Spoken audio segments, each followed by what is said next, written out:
আসসালামু আলাইকুম, কেমন আছেন সবাই? এই তো ঈদের মধ্যে বাড়িতে আসছি। এখন চলে আসছি খেতে, নিজেদের খেতে। কিছু টমেটো টমেটো আছে, এগুলো নিব কিছু। আর একটু মেনলি আসছে হলো শাক উঠাইতে, পাঁচমিশালি শাক, মানে মাংস টাংস খাইতে ভালো লাগতেছে না, এই জন্য পাঁচমিশালি শাক নিতে আসছি। আপনাদের একটু আমাদের বাগানটা শেয়ার করি। এই দেখেন, এইখানে হলো আমাদের টমেটো গাছ, দেখছেন কত টমেটো ধরে আসছে গাছে। এই যে যে পেকে গেছে টমেটো।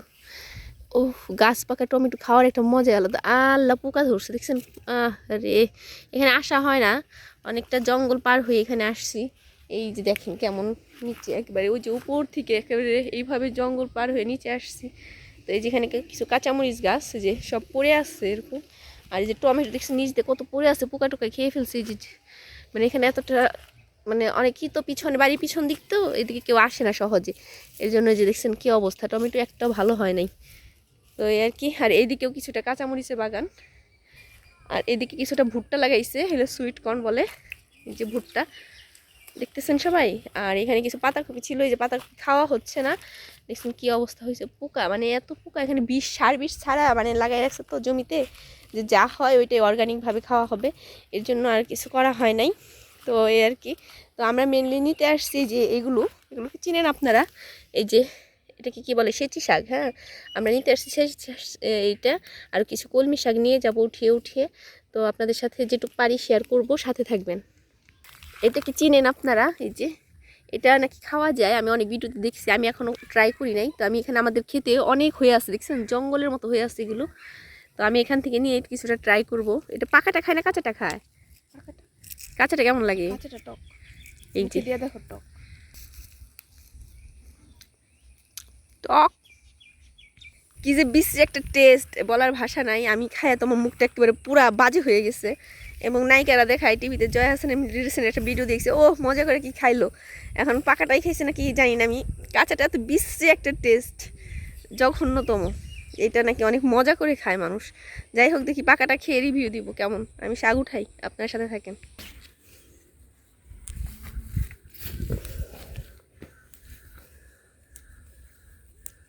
না, ময়লা শাক ধুলে ঠিক হয়ে যাবে, বলে সার বিষ ছাড়া তো এগুলো ভালো। ধরা। হ্যাঁ, পোকা ধরা। আমার সাথে আদিবাও আসছে, আদিবা খাইলো ওই ফলটা, বলে টক। আমার কাছে টক লাগে না, আমার কাছে তিতা লাগছে কেমন জানি, আমার মুখটাই পুরো মুখটাই নষ্ট হয়ে গেছে। আমরা শাক তুলি, তারপরে আপনাদের সাথে যদি পাকা পাই, পাকাটা খেয়ে দেখাবো। অনেক ক্ষেত ভর্তি, দেখছেন ওই যে ওইদিকে অনেক আছে, তো ওই যে এইদিকেও আছে। আমার এটার প্রতি রুচি চলে গেছে, আমি যতটা এক্সাইটেড ছিলাম যে এই ভিডিওগুলো দেখে, কিন্তু আমার এটা মুখে দেওয়ার পরে মানে এতটা বাজে অবস্থা হয়েছে। দেখেন এদিকে কত ধরে আছে, এটা কি ফল বলে তাও জানি না। এই যে গাছ ভর্তি, পাকা পাকা পাইছি মনে হয় একটা। তো রিভিউটা দেখে, এই যে পেয়েছি আদিবা একটা, পাকা না কাঁচাই, বড় একটু। এই যে হ্যাঁ, একটু লাল। দেখি এটা কেমন। ও রে, আদিবা খাও। সেই স্বাদ না, এই তিতা জিনিসের পেট থেকে এত মিষ্টি খাবার, আমি ফ্যান হয়ে গেছি। আল্লাহরে, একটু আগে যারে বকতেছিলাম, এত টেস্ট। দেখি খুঁজে পাইলে নিয়ে যাব, আর আপনাদের সাথে শেয়ার করবো যদি পাই। আসলেই টেস্ট। হ্যাঁ, আচ্ছা সাথে থাকেন আপনারা। গাইজ, আমরা কিছু মটর পেয়েছি, মটর নিয়ে যাবো, এটা সিদ্ধ করে খেতে অনেক ভালো লাগে। দেখতেছেন এগুলো, এই জায়গাটা ভর্তি। এই যে পেকে গেছে অলরেডি। আর সরিষাও ছিল, মানে এটা তো ওইরকমভাবে মানে যত্ন সহকারে লাগানো হয় নাই, জাস্ট ক্ষেতটা রয়ে গেছে, সেই ক্ষেতে লাগানো হয়েছে। দেখছেন অনেক, এই যে জায়গাটা ভর্তি। তো আমরা এটাও নিয়ে যাব কিছু। মেনলি আসলাম শাক নিতে, এখন এগুলো দেখে আর লোভ সামলাইতে পারলাম না, তো এগুলো কিছু নিয়ে যাচ্ছি। নিয়ে সিদ্ধ করে খাবো, লবণ দিয়ে সিদ্ধ করে। এটা টেনে টেনে খেতে অনেক মজা। কে কে খেয়েছেন এইভাবে জানাবেন, আপনারা কমেন্ট করবেন। আমার ভিডিওতে ইদানিং কমেন্ট করতেছেন না, আমি জানি না কেন। আপনারা একটু কমেন্ট করবেন বেশি বেশি করে, হ্যাঁ, আমার পাশে থাকবেন। আর এই যে খেতে যেখানে আসছে, এখানে কিন্তু ডেঞ্জারাস বড় বড় ছ্যাঙ্গা আছে। ছ্যাঙ্গাকে চিনেন? কোন দেশের ভাষায় কি বলে জানি না, আমাদের ঢাকার ভাষায় বলে ছ্যাঙ্গা। হ্যাঁ, এটা যে এটা থেকে প্রজাপতিও হয়। তো ওই ফলটা এতটা টেস্ট। এই ফলের নাম কি আদিবা জানো? এই যে গাছটা ভর্তি, কিন্তু পাকা নাই, সব কাঁচা। একটা দাম। এই দেখ, তো আমাদের এই ক্ষেতের এই দেখছেন কত সুন্দর পরিবেশ, সবুজে সমারোহ চারপাশটা। এইটা হলো আমার বাবার বাড়ি এলাকা। আর ওই যে টিনের একটা দেখা যায়, দেখতেছেন? ওই যে উঁচা একটা মসজিদ দেখা যাচ্ছে, ওই যে ওইটা আমার শ্বশুর বাড়ির বাবার এলাকা। আর এই যে টিনের যে একটা দেখা যাচ্ছে, এটা আমার শ্বশুর বাড়ির এলাকা। মানে তাদের একই গ্রামে বিয়ে হয়েছিল। ওইটা আমার শাশুড়ির বাবার বাড়ির, ওই মসজিদটা দেখা যাচ্ছে, ওইটা আমার শাশুড়ির বাবার বাড়ি। হ্যাঁ, আর আমার শাশুড়ির শ্বশুর বাড়ি, মানে বর্তমানে আমার শ্বশুর বাড়ি যে টিনের দেখা যাচ্ছে জাস্ট ওইটার পিছনেই। তো আমরা শাকটা তুলি, তারপরে আপনাদের সাথে গিয়ে শেয়ার করবো কী কী করলাম না করলাম, সাথে থাকবেন। এখানে দেখছেন কত ডাটা, এগুলো আমাদের ডাটা। এক একটা মানে সার বিষ ছাড়া কিন্তু খালি বিচি ফেলে রাখা হয়েছে। এই দেখেন কতটা মোটা হয়েছে, দেখছেন? একেবারে এগুলো রান্না করলে যে এত টেস্ট হয়, আমি ঢাকায় নিয়ে যাবো এগুলো। এই যে দেখছেন, আমি আবার একটু গাছপ্রেমী, তো আমার মানে এরকম টাটকা জিনিস দেখলে, সবজি টবজি আপনারা অনেকেই জানেন আমি ছাদে একটু যাই হোক বাগান করার ট্রাই করছি। আমার এরকম টাটকা জিনিস খেতে কি ভালো লাগে, মানে অসম্ভব। আমি খালি বলছো যে এখানে আসতে হবে, আমি দৌড়পাড়ে আসে বসে ভাগ্নিরে নিয়ে। তো এই যে তুলতেছি, কিছু শাক নিচ্ছি এখান থেকে, যে ডাঁটা পাতাও নিব করছি। আমি 5 মিশালিভাবে শাক রান্না করবো। ওই যে ওই শাকটা দেখছেন নিচ্ছি, আর কিছু ডাঁটার এই যে কুশিগুলো নিচ্ছি।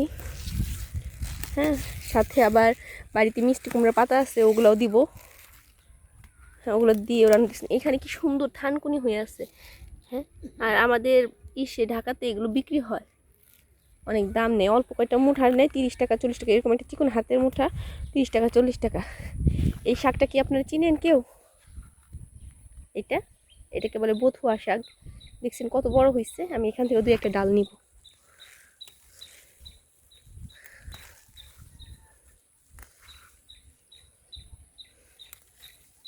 বাড়িতে তো অনেক মানুষ হয়ে যাবে আর কি, সব মিলে যতটুক হয় শাকটা অনেক টেস্টি হবে।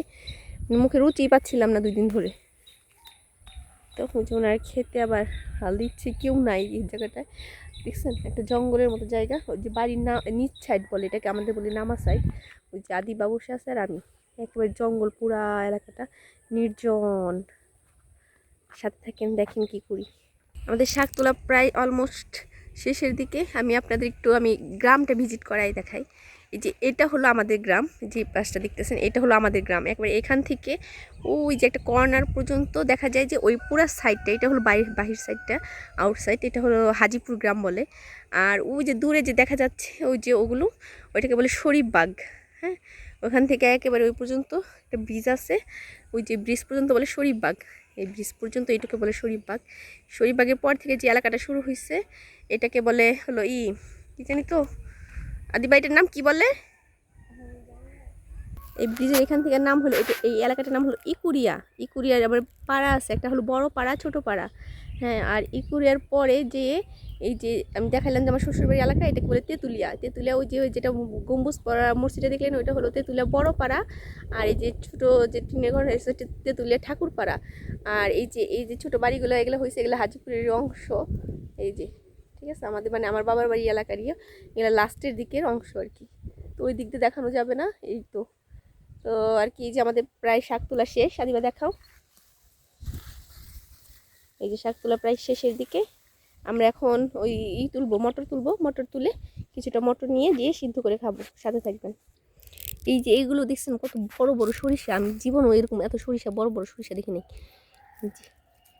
প্রথমে মনে করছি এগুলো মটর, ওই মটর তো উঠাচ্ছিলাম, পর দেখি না এগুলো সরিষা। এই যে দেখছেন কত বড় বড় জাত। তো আমরা মটর নিব এখন কিছু। আর যেগুলো পাকাগুলো পেলাম না, আমার মানে প্রথমে মুখে দিয়েছি কেমন বিশ্রী একটা টেস্ট লাগছে, কিন্তু পাকাটা খাওয়ার পরে এটা অনুভূতিটাই চেঞ্জ হয়ে গেছে। পাকাটা পাইলে হয়তো নিয়ে যেতাম মেয়ের জন্য, কিন্তু এখন আমার মনে হয় 10 থেকে 15 দিন লাগবে এগুলো পাকাইতে, মানে পাকতে, গাছ পাকা হইতে। তারপরে যদি পাই মাঝে 1-2টা, দেখি। আমি খুঁজতেছি অনেকক্ষণ ধরে, পাচ্ছি না। আমি মটর নিব কিছু। ওরা ক্ষেত ভর্তি এগুলো হয়েছে, এগুলোর নামটা কি আমি জানি না সঠিক। এই দেখেন কত নিচ দিয়ে, এই দেখেন। তারপর এই যে গাছ ভর্তি পুরা ক্ষেত, এগুলো মানে অর্গানিক ফুড এই আর কি। তো আমি কিছু সেই তুলি। এই যে আদিবা পাইছে পাকা, খাইতেছে, অনেক মজা, খাও তুমি। আর এই যে আমরা এই যে দেখছেন কতগুলা পাইলাম মটর, আর এই যে শাক নিচ্ছে এতগুলা, কারণ বাড়িতে আরও শাক আছে, হয়ে যাবে। তো আপনারা ভালো থাকেন। আর এই যে আদিবা এখানে উঠাইছে কতগুলো আরও, এই যে পাকাগুলো। তো সবাই ভালো থাকেন। ভিডিওটি কেমন লাগলো জানাবেন, আর বেশি বেশি লাইক করবেন, সাবস্ক্রাইব করবেন। ইদানিং আমার চ্যানেলে আপনারা লাইক করতেছেন না, সাবস্ক্রাইব করতেছেন না, তো মনটা খারাপ হয়ে যায়, কষ্ট করে ভিডিওটা বানাই এর জন্য আর কি। তো সবাই ভালো থাকবেন, আল্লাহ হাফেজ।